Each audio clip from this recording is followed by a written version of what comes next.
बिस्मिल्लाहिर्रहमानिर्रहीम। हाज़रीन अस्सलाम वालेकुम। मैं हूं सैयद मोहसिन रज़ा और आप देख रहे हैं मेरे डिजिटल चैनल। उम्मीद करता हूं आप खैरियत से होंगे और मेरी दुआ है कि अल्लाह ताला आपको और आपके अहल खाना को अपनी हिफ्ज़ व अमान में रखे।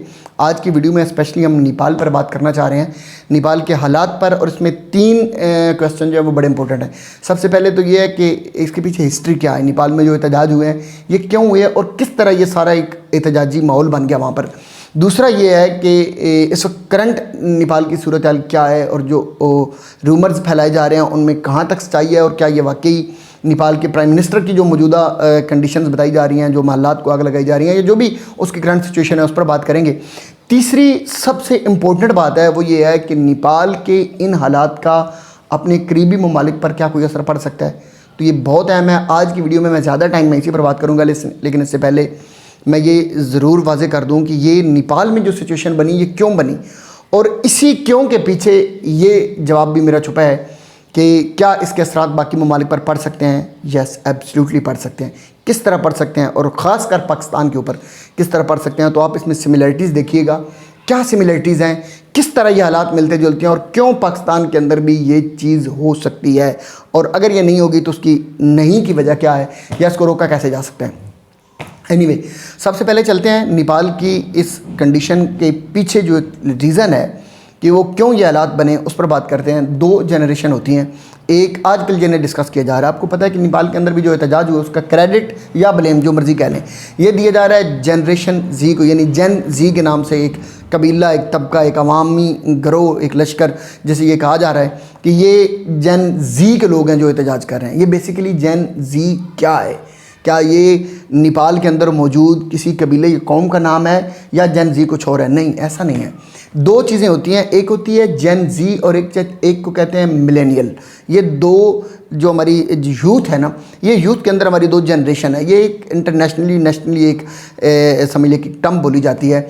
इनमें डिफरेंस क्या होता है? देखिए, जो मिलेनियल होते हैं ना, ये बेसिकली वो लोग हैं जिनके बारे में कहा जाता है कि जिनकी उम्रें अब तक 28 से लेकर 40 साल तक हो चुकी हैं, ये मिलेनियल है। यानी कि जो लोग आप समझ लें कि 97 से पहले पैदा हुए, 81 से लेकर 97, 95, 96 तक जो पैदा हुए, ये वो लोग हैं जो मिलेनियल है। ये बेसिकली इन लोगों ने 2 अदवार देखे हैं। एक ये आजकल जो सोशल मीडिया की आप समझ लीजिए पीक का ज़माना है, अब तक की जो टाइम है, एक इन्होंने ये ज़माना देखा है, एक इन्होंने इससे पहले का ज़माना देखा है जो टेप रिकॉर्डर का ज़माना था, रेडियो का ज़माना था, पीटीवी या कोई भी चैनल जो नेशनल चैनल हुआ करते थे, ख़बरें वहीं पे सुनी और पढ़ी जाती थी, अखबार का ज़माना था, या फिर ज़्यादा से ज़्यादा अगर कंप्यूटर का कोई जदीद दौर होता था तो किसी ने CPU सिस्टम, एक मॉनिटर वगैरह रखा होता था तो उसके अंदर बैठकर वो चीज़ें, या फिर थोड़ा बहुत इंटरनेट आना स्टार्ट हुआ।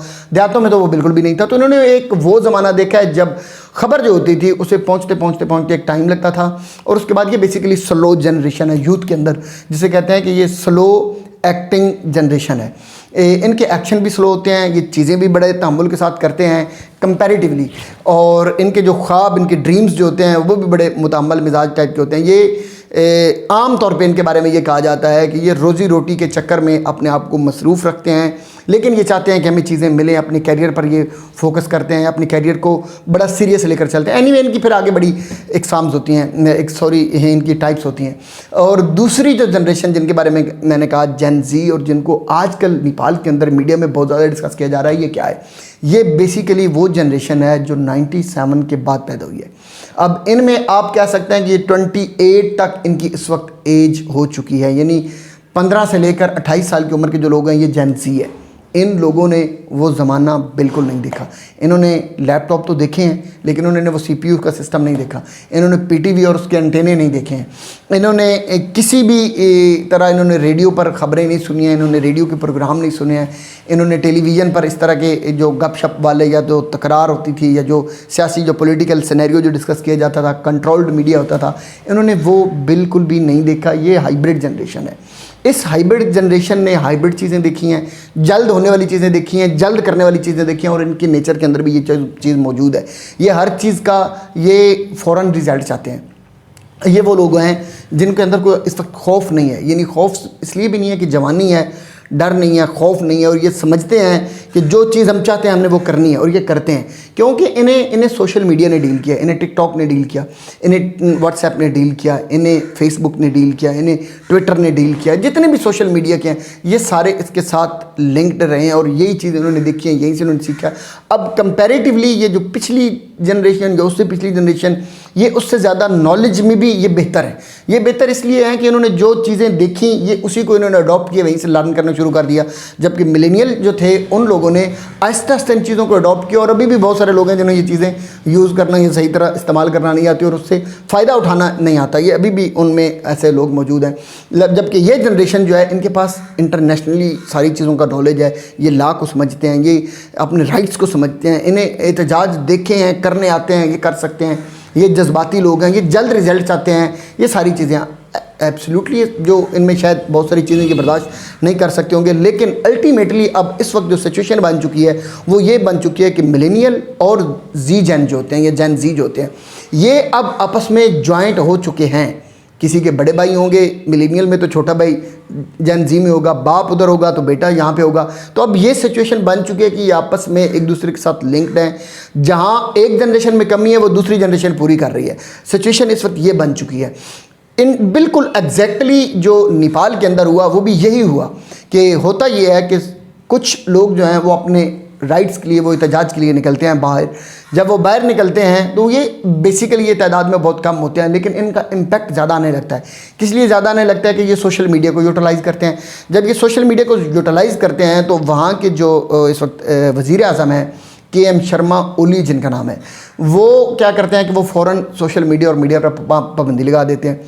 ये जब पाबंदी लगती है तो वो जनरेशन जो है वो अब ज़ाहिर है वो सिर्फ सोशल मीडिया एहतजाज के लिए तो इस्तेमाल करते नहीं है। सोशल मीडिया तो मुख्तलिफ पर्पज़ के लिए इस्तेमाल होता है। और ये जनरेशन जो चीज़ जिसे जी जेन कहते हैं या जेन जी कहते हैं, ये जेन जी जो है वो फ़ौरन एक्टिवेट हो जाती है। वो एक्टिवेट हो जाती है तो वो पार्ट ऑफ द प्रोटेस्ट बन जाते हैं।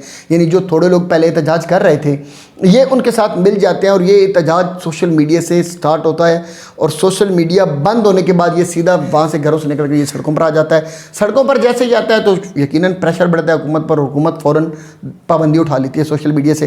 अब जब पाबंदी उठा लेती है तो वही चीज़ें जो ये प्लान जो प्रोटेस्ट में ये कर रहे थे वो सारी फिर सोशल मीडिया पे, व्हाट्सएप पे, मुख्तलिफ जगहों पे आना ये शुरू कर देती हैं। जब वो शुरू आती हैं तो ये एहतजाज पूरे मुल्क में फैल जाता है। अब इसके पीछे और भी बड़ी लॉजिक्स हैं, लेकिन इतनी वीडियो में ये बातें नहीं की जा सकती। एक सबसे बड़ी रीज़न मैंने आपको बता दी कि एहतजाज इस तरह हुआ। ये एहतजाज फिर फैलता फिर चूँकि वो एहतजाज पहले भी जो कर रहे थे वो करप्ट माफिया के ख़िलाफ़ कर रहे थे। वो पहले भी जो कर रहे थे वो अपने राइट्स के लिए कर रहे थे। हुकूमत उनको उनके राइट्स नहीं दे रही थी, करप्शन बहुत ज़्यादा हो रही थी, हुक्मरानों के खिलाफ गुस्सा था, नफरत थी। तो ये एहतजाज पहले भी इसीलिए हो रहा था।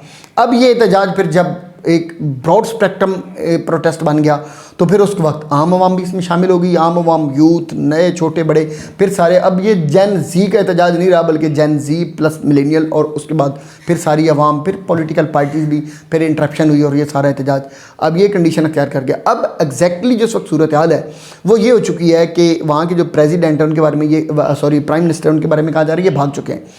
इसकी कोई ऑफिशियल इस वक्त जो है ना वो क्लैरिफिकेशन, जिसकी आप समझ लें कि तस्दीक अभी तक नहीं है या वेरीफाई नहीं किया जा सका इसको कि वो भाग चुके हैं या मौजूद हैं। कुछ कह रहे हैं कि दुबई में चले गए हैं, कुछ कह रहे हैं कि नहीं वो मिडिल ईस्ट में कहीं पे हैं, कुछ अपनी तरफ से हर बंदा अपनी राय दे रहा है। लेकिन एग्जैक्टली इस वक्त गवर्नमेंट की तरफ से या ऑफिशियल लेवल पर इस तरह की कोई अनाउंसमेंट नहीं आई है। हाँ, ये ज़रूर है कि उन्होंने पाबंदी उठा ली है। हुकूमत अभी तक आप इसको कह सकते हैं कि चूँकि ख़ुद तो वो रिज़ाइन कर चुके हैं, मुस्तफ़ी हो चुके हैं, लेकिन अभी तक आप कह सकते हैं कि हुकूमत में कोई ख़ास तब्दीली वहाँ पर नहीं आई। रिज़ाइन करने के बाद वो मुल्क में मौजूद हैं या मुल्क से फ़रार हो चुके हैं, ये अभी तक एक मुअम्मा है। जब तक मैं वीडियो बना रहा हूँ तब तक ये मुअम्मा है, उसके बाद देखते हैं क्या होता है। लेकिन हालात ये हैं कि महल्लात को आग लगा दी गई है। उनकी फैमिली को अब आपको पता है कि जो लोग थे, जो हुक्मरान थे, उनकी फैमिलीज़ को अब पकड़ना शुरू कर दिया है। कुछ वज़रा की फुटेजेस सामने आई हैं। अब उन पे कितनी रियलिटी है ये इस पर तहकीकात हो रही हैं। देखते हैं कि कुछ वज़ीर ख़जाना की बात कर रहे हैं, कुछ वज़ीर दाखिला की बात, कुछ मुख्तलिफ वज़ीरों की भी बात कर रहे हैं कि उन्हें मारा गया, उनके कपड़े उतारे गए, उनके नालों में उन्हें फेंक दिया गया। कुछ की कोई 19 या 20 के करीब तक तो हालातें एग्जैक्टली जो हैं ये हो चुकी हैं। अब ज़्यादा इसकी अब पता नहीं है। फ़ौज जो थी वहाँ की और पुलिस का इदारा जो था उन्होंने पहले अवाम के ख़िलाफ़ रिएक्शन दिया, पहले अवाम को भगाने की कोशिश की, आंसू गैस शेलिंग किया, लेकिन इस वक्त तो सूरत हाल है वो ये कहा जा रहा है कि इस वक्त वो सारे बैकफुट पे जा चुके हैं। अब ये मौजूदा सूरत, अब आने वाले दिन में कोई प्लान हो रहा है या मंसूबा होता है या क्या भी होता है, उस पर ये आने वाले कुछ लम्हों या घंटों में पता चल जाता है। एग्जैक्टली इस वक्त जो सूरत हाल है वही हो चुकी है, उसकी मैं आपको अपडेट साथ करता रहूँगा। लेकिन इसका जो अहम सवाल है कि क्या इसका पाकिस्तान के ऊपर या बाकी ममालिक के ऊपर कोई असर पड़ सकता है, तो हाँ पड़ सकता है। क्यों? इसलिए पड़ सकता है कि ये दोनों जनरेशन पाकिस्तान के अंदर भी मौजूद हैं। इनफैक्ट तो ये पूरी दुनिया में मौजूद हैं, हर मुल्क में ये दोनों जनरेशन मौजूद हैं, लेकिन पाकिस्तान के अंदर भी मौजूद हैं, पहली चीज़। दूसरी चीज़, ये हालात करप्ट हुक्मरान ये पाकिस्तान के अंदर भी मौजूद हैं। तीसरी चीज़ कि ऐसे हुक्मरानों से नफ़रत, एब्सोल्युटली ये नफ़रत मौजूद है, और ये नफ़रत नेपाल से कहीं ज़्यादा है। उसकी वजह ये है कि यहाँ पे तो 45-47 का चक्कर भी चल रहा है। यहाँ पे तो ये भी कहा जा रहा है कि ये 45 के जो हुक्मरान हैं उनको जेलों में डाला हुआ है, और 47 पे आकर जो हुकूमत बनाकर बैठे हैं इनसे लोग वैसे ही शदीद नफ़रत करते हैं, इनको लोग पसंद भी नहीं करते, और ये पिछले 40-50 साल से नस्ल दर नस्ल हुक्मरानी करते चले आ रहे हैं। उसके अलावा बाकी अगर आप इदारों की बात करें तो इस वक्त बहरहाल वो मुझे डॉक्टर साहब की एक बात याद आती है, डॉक्टर तारुल कादरी साहब की। उन्होंने कहा था कि एक वक्त आएगा कि ये पाक फ़ौज को भी पंजाब पुलिस बनाकर रख देंगे। गो कि इस वक्त पाक फ़ौज के बारे में हम ये नहीं कह सकते कि वो पंजाब पुलिस बन चुकी है, लेकिन उनके बहरहाल इरादे यही हैं और वो बनाने पर तुले हुए हैं। तो पाकिस्तान के अंदर इस वक्त नेपाल से भी बदतरीन सूरत हाल है। अगर इसको कंट्रोल ना किया जाए, और कंट्रोल करने का यकीनन ये की तरीका वो पीटीआई को रिलीफ है। अगर आप पीटीआई को रिलीफ नहीं देते तो एब्सोल्युटली आप कंट्रोल नहीं कर पाएंगे इन हालात को। और अगर पाक फ़ौज जो है वो अपने आप को डीपोलिटिसाइज नहीं कर लेती तो आप इन हालात को कंट्रोल नहीं कर पाएंगे। आवाम को उनके हकूक़ अगर नहीं दिए जाते तो आप इन हालात को कंट्रोल नहीं कर पाएंगे। एक लावा है जो अभी अंदर ही अंदर जो पिघल रहा है, फिर वो उबलेगा। जब वो उबलेगा तो मेरा ये मानना है कि फिर यहाँ के जो हालात होंगे वो नेपाल क्या, फिर मराकश क्या, फिर लीबिया क्या, फिर शाम क्या, फिर अदर कंट्रीज़ क्या, जहाँ पर ये सारा कुछ हो चुका है, दुनिया इन सब को भूल जाएगी। फिर तारीख़ में इनकलाब के तौर पर अगर किसी मुल्क का नाम याद रखा जाएगा तो सिर्फ पाकिस्तानी इनकलाब का नाम याद रखा जाएगा। दुआ में याद रखिएगा। अल्लाह ताला मेरा आपका हम सब काम में नासिर हो। अस्सलाम वालेकुम।